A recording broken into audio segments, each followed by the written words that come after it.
अभी यही क्वेश्चन दिया था क्या? हाँ सर इसका ए आया था क्या? हाँ, अच्छा सर ए आया। चलिए देख लेते हैं। हाँ, देख लेते हैं क्या कह रहा है। के अल्फा वेवलेंथ, और किसी का हुआ था ये? चलिए देखते हैं क्या कह रहा है। K alpha wavelength emitted by an atom of atomic number z is equal to 11 is lambda. K alpha का मतलब जो ट्रांजिशन हो जाएगा वो हो जाएगा 2 से 1 पे। z का वैल्यू दे रखा है 11। Find the atomic number for an atom that emits K alpha radiation 4 lambda. देखो 1 by lambda is equal to होता है आर जेड। ये अच्छा यहाँ पे क्या होता है ना, 1 बाई लैम्डा क्या फॉर्मूला लगाएंगे यार? आर जेड स्क्वायर लगाएंगे क्या? हाँ, फॉर्मूला क्या होता था? ये फॉर्मूला लगाएंगे क्या? 1 by lambda is R Z square 1 by N two square minus 1 by N one square.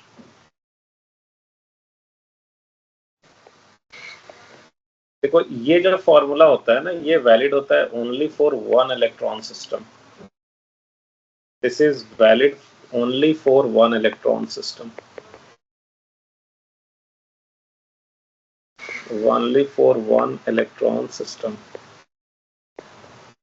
ठीक है। एंड ये जैसे कि like hydrogen, helium plus, L plus plus etcetera, सिर्फ उनके लिए वैलिड होगा। लेकिन अगर मल्टीपल इलेक्ट्रॉन सिस्टम है तो ये फॉर्मूला वैलिड नहीं होता है, और उस केस में फॉर्मूला जो लगता है वो लगता है 1 by lambda is R Z minus B का whole square 1 by N two square minus 1 by N one square. ये लगता है आपका where b is called if z minus b is called effective nuclear charge। देखो अगर एक से ज्यादा इलेक्ट्रॉन्स होंगे एटम में तो सिर्फ न्यूक्लियस की वजह से ही फोर्स नहीं लगेगा, जो दूसरे इलेक्ट्रॉन से उनकी वजह से भी लगेगा force. So z minus b is called effective nuclear charge।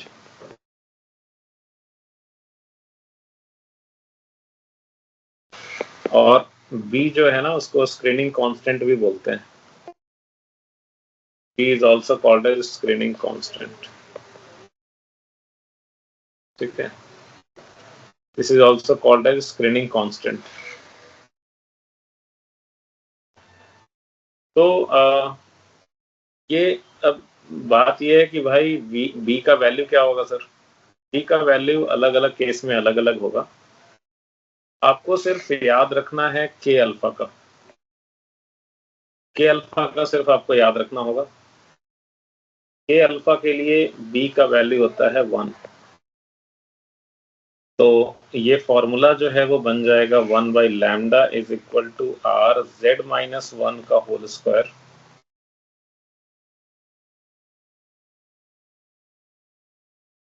1 by N two square minus 1 by N one square. ये हम लोगों ने कल पढ़ा था। ये वाला पार्ट नहीं बताया था, के अल्फा वाला नहीं बताया था, क्योंकि के अल्फा ये सब तो आज ही पढ़ा है हमने। तो लेकिन ये वाला पढ़ा था, एंड आपने केमिस्ट्री में भी ये पढ़ाई है। तो के अल्फा के लिए आप जो है ये z माइनस 1 कर देंगे इसको। तो यहाँ पे देखो, अब के अल्फा के लिए एक चीज और है यार। के अल्फा के लिए ये जो वैल्यू है ना ऑर्बिट का, वो तो 2 से 1 पे जंप हो रहा है। तो आप डायरेक्टली इसको लिखोगे ना 1 by one square minus 1 by two square. के अल्फा के लिए तो डायरेक्टली ये लगाओगे आप 1 by lambda is R Z minus 1 का स्क्वायर 1 बाई 1 का स्क्वायर माइनस 1 बाई 2 का स्क्वायर। अच्छा, अब ये बोल रहा है कि दो अलग अलग जो है मटेरियल्स के अल्फा इमिट कर रहे हैं।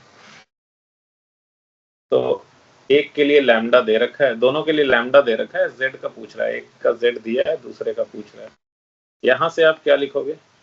you can write 1 by lambda by 1 by lambda dash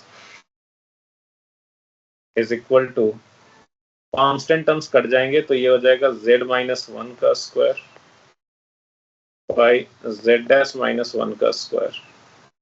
So you can write lambda dash by lambda is equal to z minus 1 का square by z dash minus 1 का स्क्वायर.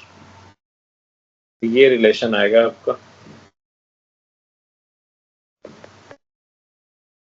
ठीक है. तो यहां से जो है क्या बोलते हैं, लैम्डा डैश दे रखा है 4 lambda. So substituting the values we will get 4 lambda by lambda is equal to, z is given as 11, so 11 minus 1 का square by z dash minus 1 का square. So therefore 4 is equal to 11, 4 lambda cut गया, आप under root ले लो. So this will be equal to 2 divided by 2 is equal to 11 minus 1 by z dash minus 1. So this will be 2 z dash minus 2 is equal to 11 minus 1, 10 हो गया. तो z dash जो है ये हो जाएगा 10 plus 2 by 2, 12 by 2, 6. So z dash is equal to 6. ठीक है, तो ये 6 आंसर हो गया अपना. ठीक है, समझ में आया? समझ में आया? हाँ सर. ओके. तो गुड. तो नेक्स्ट क्वेश्चन ये ट्राई कीजिए. ये सब जो है वो जेई में आए हुए क्वेश्चन से, ये आप ट्राई करो. विच of the following statements is wrong in the context of X-rays generated from X-ray tube? First option, wavelength of characteristic X-rays decreases when the atomic number of the target increases. Characteristic X-rays का wavelength घटेगा क्या अगर हम Z का value बढ़ाएं? तो characteristic X-rays जैसे मान लो K अल्फा एक कैरेक्टरिस्टिक एक्सरे हो गया, तो क्या इसकी वैल्यू Z पे डिपेंड कर रही है? तो देखो, जैसे अगर मैं K अल्फा की बात करता हूं तो अभी देखा हम लोगों ने 1 by lambda is R Z minus 1 का स्क्वायर और Z minus B का square 1 by N2 square minus 1 by N1 square. तो जो कैरेक्टरिस्टिक एक्सरे का वेवलेंथ है लैम्डा, तो Z पे तो डिपेंड कर ही रहा है ना. अगर Z बढ़ाएंगे तो 1 by lambda बढ़ेगा, 1 by lambda बढ़ेगा तो लैम्डा घटेगा. पहला ऑप्शन तो सही लग रहा है यार. सेकंड ऑप्शन, तो first option is correct. Multiple correct है ये. ठीक है. Which of the following statements is wrong? Statements. अच्छा. Second, cut off wavelength of the continuous X-rays. ये जो लैम्डा मिनिमम है उसको कट ऑफ वेवलेंथ भी बोलते हैं. Depends on the atomic number of the target. Lambda minimum कहां से आया था? लैम्डा मिनिमम आया कहां से था भाई? देखो, लैम्डा मिनिमम कहां से आया था? वो आया था कि जो इलेक्ट्रॉन आकर के स्ट्राइक कर रहे हैं ना, हाई काइनेटिक एनर्जी वाले इलेक्ट्रॉन्स जो आकर के स्ट्राइक कर रहे हैं मेटल टारगेट को, तो इलेक्ट्रॉन का जितना ही ज्यादा काइनेटिक एनर्जी होगा, इलेक्ट्रॉन का काइनेटिक एनर्जी कितना था? Kinetic energy of striking electron ये था E into V naught, E into accelerating voltage. E into V naught था, where V naught was accelerating voltage. Accelerating voltage. तो kinetic energy for striking electron E into V naught है, तो maximum loss in kinetic energy जो है वो यही होगा. Maximum loss in kinetic energy यही होगा E इंटू वी नॉट, और जो maximum loss in kinetic energy है वही कन्वर्ट हो जाता है फोटोन का एनर्जी में। तो यहाँ से जो था अपना लैम्डा मिनिमम आया था, आप याद करो तो ये आया था 12,400 by accelerating voltage in volts, या फिर आप उसको energy of electron in electron volt भी लिख सकते थे। तो इसमें कहाँ Z का टर्म आ रहा है? Z का टर्म नहीं आ रहा है कहीं पे।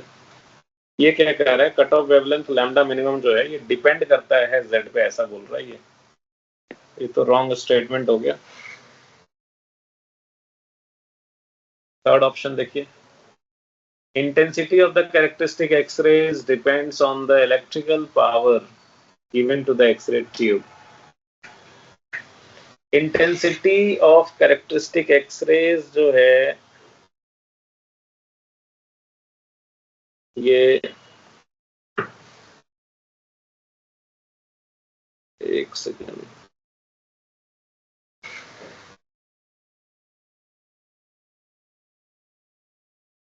एक स्टूडेंट है उसको एडमिट कर रहा हूँ पर वो उसका एडमिट ही दिखा नहीं रहा है, बहुत देर से वो ट्राई, अभी हो गया शायद। चलिए यहाँ पे देखिए क्या कह रहा है। Intensity of the characteristic X-rays depends on the electrical power given to the X-ray tube.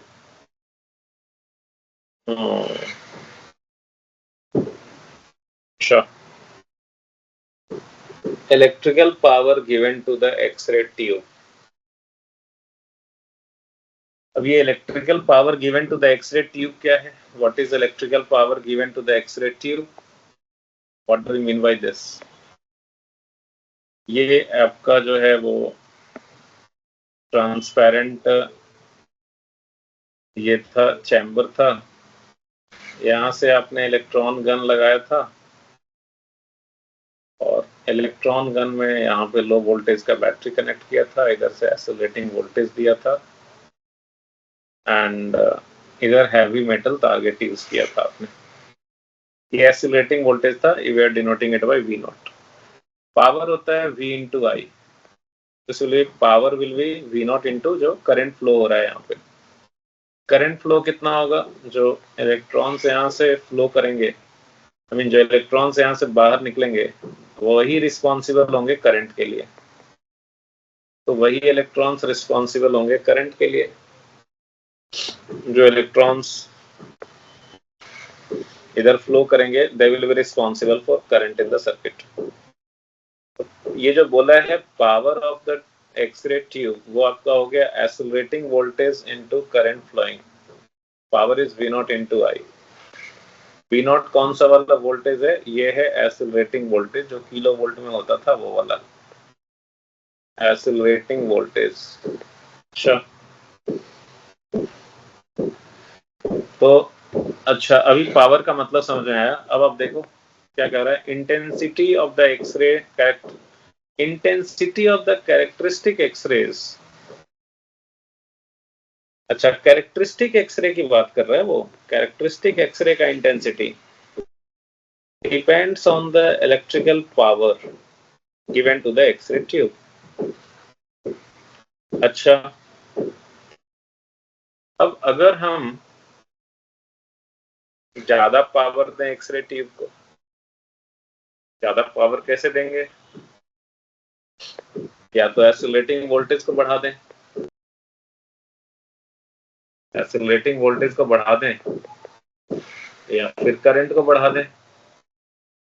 अब जैसे मान लो एक्सेलरेटिंग वोल्टेज को बढ़ा देते हैं, जैसे मान लो कि ये टंगस्टन फिलामेंट है, लेट अस से ये टंगस्टन फिलामेंट है। टंगस्टन का सिंबल क्या होता है यार, टंगस्टन का W होता है ना शायद, टंगस्टन का W होता है ना। हाँ मान लो ये टंगस्टन टारगेट है, एक्सेलरेटिंग वोल्टेज मान लो आप पहले 35 किलो वोल्ट दे रहे थे, 35 किलो वोल्ट दे रहे थे तो क्या होगा? आपने देखा टंगस्टन में तो उसका जो के शेल होता है टंगस्टन का, उसका बाइंडिंग एनर्जी होता है 69.5 किलो इलेक्ट्रॉन वोल्ट के आसपास। तो ये 35 किलो इलेक्ट्रॉन वोल्ट वाला इलेक्ट्रॉन तो उसको के शेल को बाहर निकाल ही नहीं पाएगा, तो कैरेक्टरिस्टिक एक्सरे इसमें इमिट ही नहीं होगा। अगर आप इसका एसिलेटिंग वोल्टेज बढ़ा के कर दो, V0 इज इक्वल टू 70 कर दो किलो इलेक्ट्रॉन वोल्ट, अब ये के शेल के इलेक्ट्रॉन को बाहर निकाल पाएगा, के शेल के इलेक्ट्रॉन को बाहर निकाल पाएगा तो कैरेक्टरिस्टिक एक्सरे इमिट होंगे। तो intensity of the characteristic X-ray तो डिपेंड कर रहा है ना यहाँ पे एसिलेटिंग वोल्टेज पे, एसिलेटिंग वोल्टेज पे तो पावर पे भी डिपेंड करेगा। V0 पे तो डिपेंड कर रहा है, ये तो देख रहे हो आप कैरेक्टरिस्टिक एक्सरेज की इंटेंसिटी, है ना?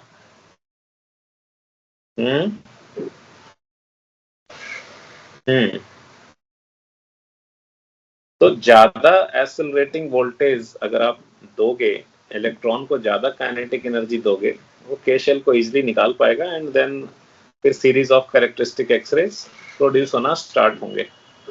एसिलरेटिंग वोल्टेज पे तो ये डिपेंड कर ही रहा है। इस पे डिपेंड होगा क्या? ये पावर तो है V0 इंटू आई, ठीक है, मतलब ये स्टेटमेंट तो दिखा ही रहा है कि सही है, और ये स्टेटमेंट तो दिखा ही रहा है कि ये सही स्टेटमेंट है। Okay okay okay okay okay, ठीक है। यहाँ पे अगर मान लो कि V0 आपने सफिशियंट दे रखा है और ये करंट बढ़ा दो, करंट कैसे बढ़ाओगे? ये जो लो वोल्टेज बैटरी यूज कर रहे हैं ना गर्म करने के लिए, टंगस्टन फिलामेंट इलेक्ट्रॉन गन को गर्म करने के लिए, अगर इसकी वैल्यू बढ़ा देते हैं तो यहाँ पे क्या होगा? इसकी वैल्यू बढ़ा देंगे तो मोर electrons will be ejected, more electrons eject होंगे। अगर मान लो सफिशियंट उनके पास है काइनेटिक एनर्जी, तो वो जो है वो ज्यादा इलेक्ट्रॉन्स को उनके शेल से हटा पाएंगे and then more characteristic X-rays will get emitted. So this is correct statement. Next क्या कह रहा है? Cut off wavelength of the continuous X-ray. Continuous X-ray वो जो व्हाइट एक्सरे था ना फ्रेंच प्रोलॉन्ग से जो प्रोड्यूस हो रहा था, तो कट ऑफ वेवलेंथ मतलब lambda minimum. So lambda minimum depends on the energy of the electrons in the X-ray. Obviously lambda minimum तो ई V0 पे ही डिपेंड कर रहा है ना। तो इलेक्ट्रॉन की जो एनर्जी एक्सरे ट्यूब में आप दे रहे हो, जितना एसिलेटिंग वोल्टेज उसको एसिलेट करवा रहे हो, उसी पे ऑब्वियसली लैम्डा मिनिमम डिपेंड करेगा। तो this is also correct. So wrong statement is only B, so correct answer will be B then. ठीक है, क्लियर है? So correct answer will be B. Okay okay okay, let us move to one more question, और ये थोड़ा अच्छा question है and okay, सो ये देखो क्या कह रहा है।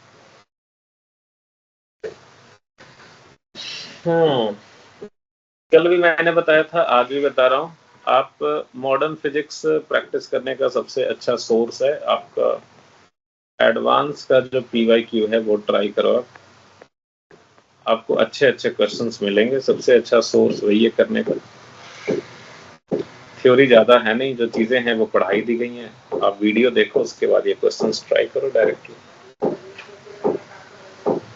अच्छा, नेक्स्ट है, a cobalt target is bombarded with electrons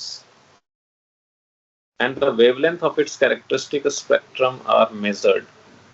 अच्छा, तो कोबाल्ट टारगेट यूज किया है। क्वेश्चन समझा दे रहा हूँ, फिर आप भी इसको ट्राई करोगे। कोबाल्ट टारगेट है, इलेक्ट्रॉन से बम्बार्ड किया and the wavelength of its characteristic spectrum are measured। अच्छा, ओके। A second ये बोल रहा है, second Fenter characteristic spectrum is also found because of an impurity in the target। Okay, तो ये बोल रहा है कि इसमें ना कुछ impurity भी था, मतलब कोबाल्ट टारगेट का अगर हम एटॉमिक नंबर Z1 बोलें तो एक दूसरा एटॉमिक नंबर का भी एटम इसमें प्रेजेंट था, impurity था, Z2 कर लो आप। तो उसकी वजह से भी एक और कैरेक्टरिस्टिक स्पेक्ट्रम यहाँ पे डेवलप हो रहा है, जनरेट हो रहा है। अच्छा, तो ये बोल रहा है कि जो वेवलेंथ है ऑफ के अल्फा, ये K alpha for Z1, that means cobalt is 178.9 picometre, और ये के अल्फा जो है for Z2 which is impurity, उसके लिए के अल्फा बोल रहा है कि ये है 143.5 पिकोमीटर। तो ये बोल रहा है भाई इम्प्योरिटी कौन सा है, Z2 बता दो हमें, Z2 बता दो। ये ट्राई कीजिए आप। हाँ जी, हो गया, बताइए। ये तो देख लिए थे ना यार हम लोग। के अल्फा के लिए क्या फॉर्मूला था अपना, one by lambda is equal to R Z -1 का होल स्क्वायर। स्क्रीनिंग कांस्टेंट 1 होता है के अल्फा के लिए, ये याद रखना है आपको। और के अल्फा के लिए जो जंप हो रहा है वो 2 से 1 पे होता है, तो ये आपका हो गया इतना। सो यहाँ पे क्या हो जाएगा, lambda is inversely proportional to Z -1 का whole square. So therefore lambda दे रखा है ना, lambda 2/λ1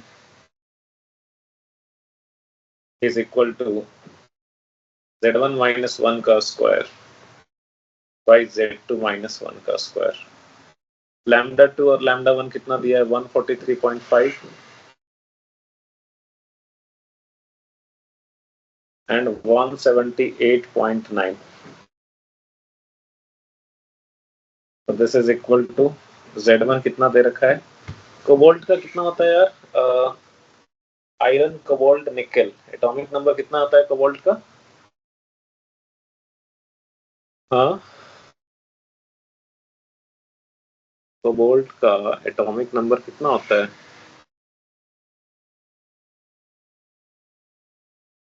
बोलिए। आयरन का कितना होता है, सर 27 है sir, iron 26, cobalt 27। Iron 26, cobalt 27, हाँ कोबाल्ट 27।